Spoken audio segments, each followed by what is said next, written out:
Hello everybody, and welcome to the third tutorial of my series. This tutorial is going to be about placing the entrance to the park, and we're just going to make just a really basic entrance, nothing too fancy, nothing crazy, okay? So first off, what I like to do, and what I've started doing recently in my parks, is because of how certain grids are set up, which I think this one's actually pretty well set up for being able to kind of hide where the entrance is to make the park look realistic. So what I'm going to do is I'm going to take this entrance and I'm actually going to move it. If you go down here to advanced move, you have three different options. You have normal move, advanced move, and advanced rotate. Some of them within rotation will only rotate turning left or right instead of on the world axis, which I'll give you an example in a couple minutes. But here, what I would do is I would just simply move this back. You know what? It looked like it was going to let me, but I guess it's not, so I got to keep it here. You know what? Let me see something real quick. Let's see if I delete this path. Let me lower the size on this. Because what I'm trying to do is I'm trying to hide this so I can have a more realistic style entrance without because I don't really like how some of these turnstiles look, and it kind of limits how you can have some of your pathing and stuff. There we go. So if I put it, let's see, so I'll just put it right there. So that'd be the entrance to the park. So normally what I like to do, and I've started doing more car parks recently, but we're not going to do that here right now. We're going to keep it basic for the time being. So normally when I try to create an entrance to the park, I want to create some sort of plaza. So if you remember what we did before, you hit the triangle button, you go to select grid, and then you press X there, and then what you can do is you can create yourself some kind of plaza. And so normally, you know, it's up to you what you want it to look like. Sometimes I kind of like it to extend out and so forth. But you know what, we're not going to make it that large because I want us to make just a basic entrance. So now what I'm going to do is I'm going to stop that, and I'm going to do what we talked about in terms of wanting it to be more rounded instead of the 90-degree angles. There we go.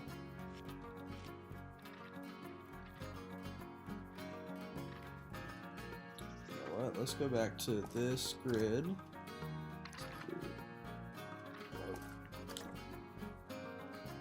So I need to get this up here because it wasn't allowing me to do what I wanted to do with that, because I wanted to just extend the path.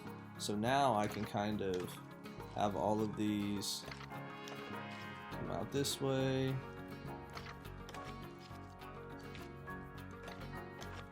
So that's a little bit more. It's a little more like an hourglass or something. Alright, you know, it's up to you what you want this to look like. Now I'm going to take this out right here so that I can put whether it's a tree or something there in the middle, right? So what I did is I kind of created some kind of plaza that will allow a lot of foot traffic to come in as we start. So what I'm going to do now is I'm going to create my entrance. Like I said, we're going to make this really straightforward and basic, because this one's not as much about creating, this is more about looking at the entrance. So if you go to the create section, you have these 6 different main tabs. That one includes everything, but you have props, and under props there's a lot of different options. You've got facilities, and then you've got building. So building is where you're going to be able to create your structures. So if you go here to walls, now there are a lot of different options. I have all the different DLCs, so there are a lot of different options here for me to choose from. And okay, I haven't really used that yet. That's the city brick that came with the Ghostbusters DLC. And so we got classic brick, and so you can kind of see the difference in how some of these look, right? And let me change the time of day a little bit to where you can actually see the coloring of the brick. There we go.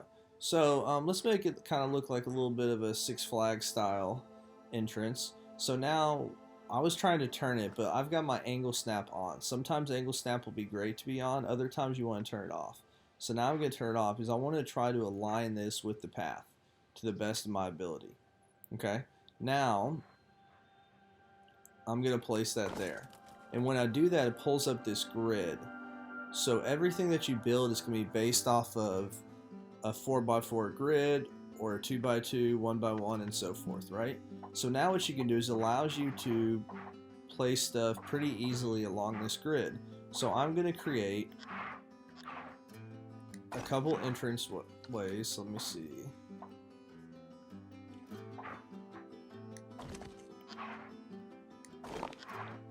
So I'm going to create a couple of these, and then now if I were to copy this, so if I pull down X and I copy everything, and I hit the R1 tab, what it allows me to do is I could split that from the entire building, but I don't want to do that. I want to copy it. And so now it's going to copy everything, and I can just copy it over. I can hit copy again, and I can go here. So now I've got just a basic kind of beginning structure. And I'm going to add one more kind of layer to this height, and you'll see why in a second. So now I'm going to hold down X, and I'm going to select everything, hit R1, and I'm going to copy it. Now when you have something copied like this, or anything that you're moving, if you hold down square, that's going to do the grid height. And right now I've got my grid height to 4. You can change it anywhere to 0.25, which I wish you could do the grid size as 0.25, but the lowest that you can do the grid size is at 1. I wish you could lower it more, but I'll kind of show you a way around that if you need to. So there we go. Now, what I'm going to do is I'm going to look at for the roofs. And the roof that I like using a lot is, you see this is pitched roof, so this is raised roof. And one thing you can do is kind of go through and play with some different roofs and see what you like. They don't have a ton of options for raised roofs. I know you're like, wait, that looks like there's a lot, but a lot of them is different size roofing within the same style. So that doesn't quite count as a lot, right? They have a fair amount of flat roofs that you can choose from. And so a lot of it is just trying to figure out what works for you. Like this Victorian tile is one as a flat roof that will go with kind of the wooden pitched roof. And so the one I like using is this wooden tile roof. So I'm going to choose this one right here. That's a 2-meter ridge. And since I've still got the grid pulled up, it easily moves everything on there. So I'm going to turn it this way, and I'm going to move that up. Do the same thing there. So those are going to be my 2 basic entrances. And you know what? Let me actually move this out a little bit, simply because I feel like we can give ourselves a little bit more space. And give the guests a little bit more space too. So now I'm going to copy that. I shouldn't have copied the roof with it. Let's do this. Yeah. So instead of copying it, let me move it. So I'm going to move it this way. Then now I'm going to take the roof and I'm going to copy that. So I'm just giving a little bit more space for the guests to kind of walk through when they're all entering the park. Now I'm going to do the same thing here. I'm going to take this. I'm going to move it over one. So ultimately you want everything to be symmetrical, right? So then click on that and this to just copy it over. So now what I can do as well is, and we'll kind of work on the past stuff in a second, I just need to put some kind of roof here on top. And so if you go back to here and go to the Spires, they've got one that works particularly well with the wooden roof, and it's this castle spire right here. And you can change the color too. So when you, anything that's changeable in terms of the color, if you press L3, you can choose the color here. So you can choose one of these basic options, or you can go here and you can kind of try to manually adjust kind of what you want. So you can kind of see how it changed, right? So this is more red. That's really red. This down here is a little more black, which kind of meets. So that kind of goes well with what's below, right? So now, and everything that you've chosen recently for colors will be right down here. So I can just choose that to where now it matches. And then now, which to get out of where I was just at, you press the circle button. So sometimes if you're like, nothing's happening, why can't I place it? It's because we need to get out of the color portion of it and then place that. Now, what happened right there is it wanted to auto stack it for some reason, but I'm just going to change the grid height. There we go. Actually, you know what? I went one too low there. Go up one. Yep.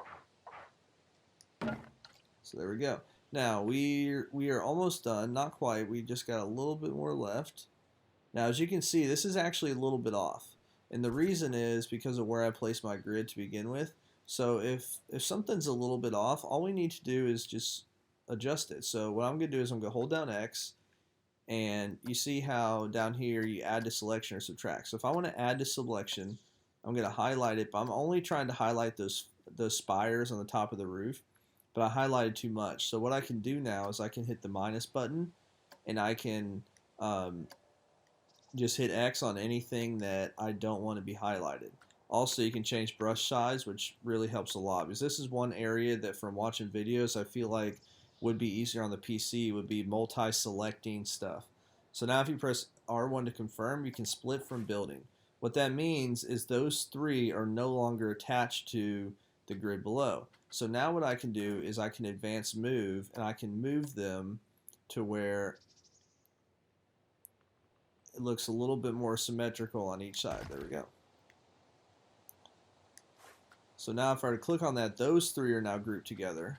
So like for example, if we were to move it, they move separately and they're not even on a grid anymore because I split it from the grid it was on. But now what I can do with these three is, let me see if I can. Okay, yep. So let me try to get back to this. Yeah. So in that instance, if I did want it to be on a grid, I could double click on it and it would pull up a grid that it's on. If I hit circle, I can then highlight, and since I've attached to that building, it's not highlighting anything that's not a part of that building already. So then I can hit R1 to confirm, and I believe now this would, yeah, now you can move it along the grid like you'd want to. Alright, so the next thing I want to place real quick is I want to place a couple windows. Like I said, I'm not trying to get too detailed with this, but just trying to show you some of the basics of it. So if you press circle, and let's go here to where it says decorations. Doors, windows.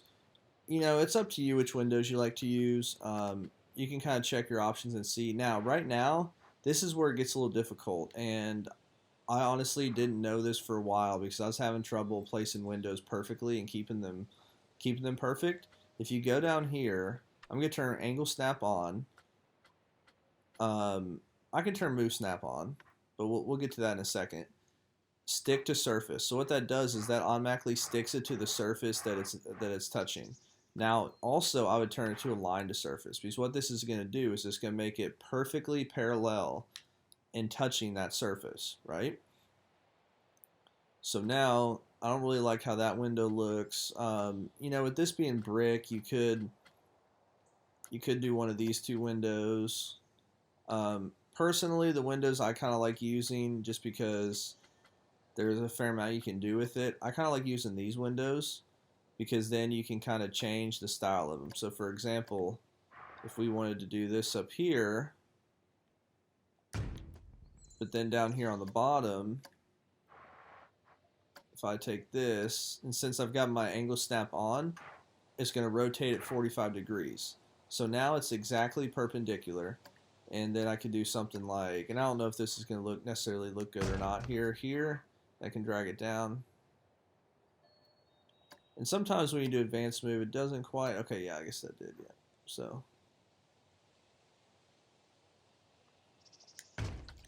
just as an example. Now, I don't necessarily like how that looks on the bottom, so I'm going to erase that, and I'm going to erase that. And so what I'm going to end up doing is I'm just going to end up copying this one down here.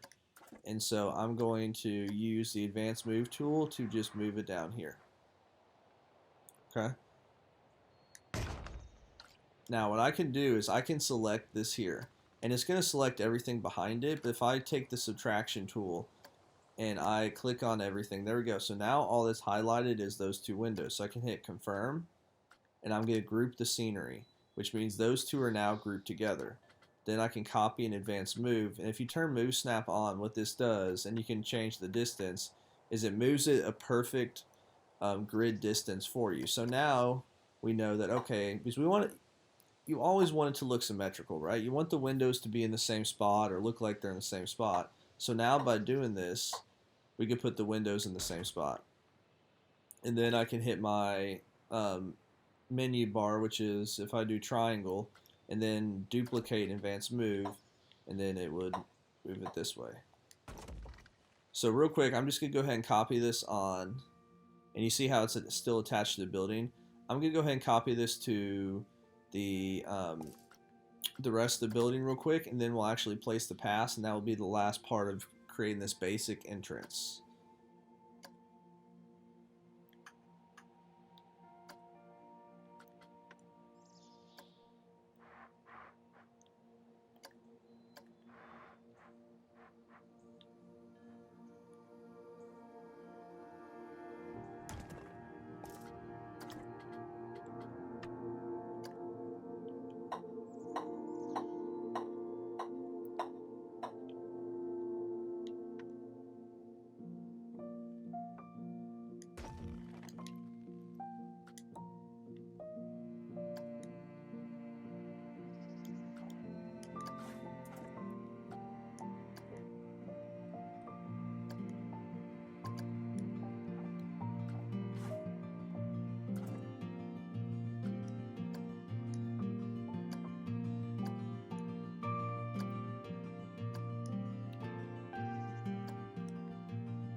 Alright, so now I've just placed those windows to at least get it looking the same all the way around. Like I said, this is just a really basic entrance. You can do what you want with it, add as much detail, but I want to be able to finish up this video so that's not too long. So now looking at the pass, what I would do is, I might try to make this a little bit wider. There we go.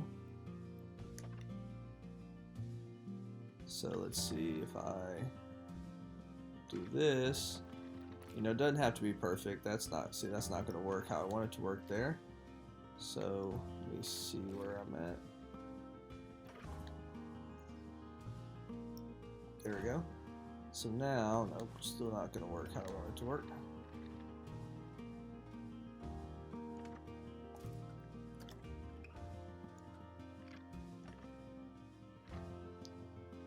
That's not gonna work either. So sometimes it can get a little tricky because the worst part, I believe I said this in the previous tutorial, the worst part about this game is the pathing tool for sure.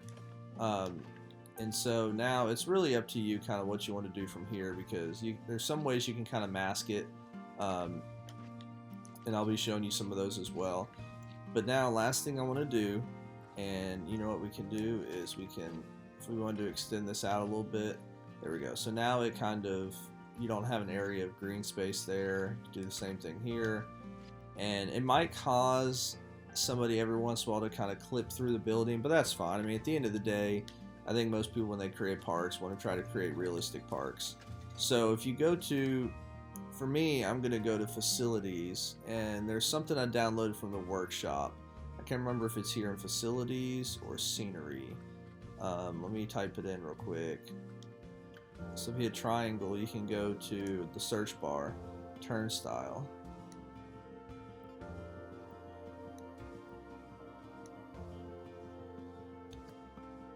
Okay, so it's not there, so it must be in the scenery group. So if I go over to scenery,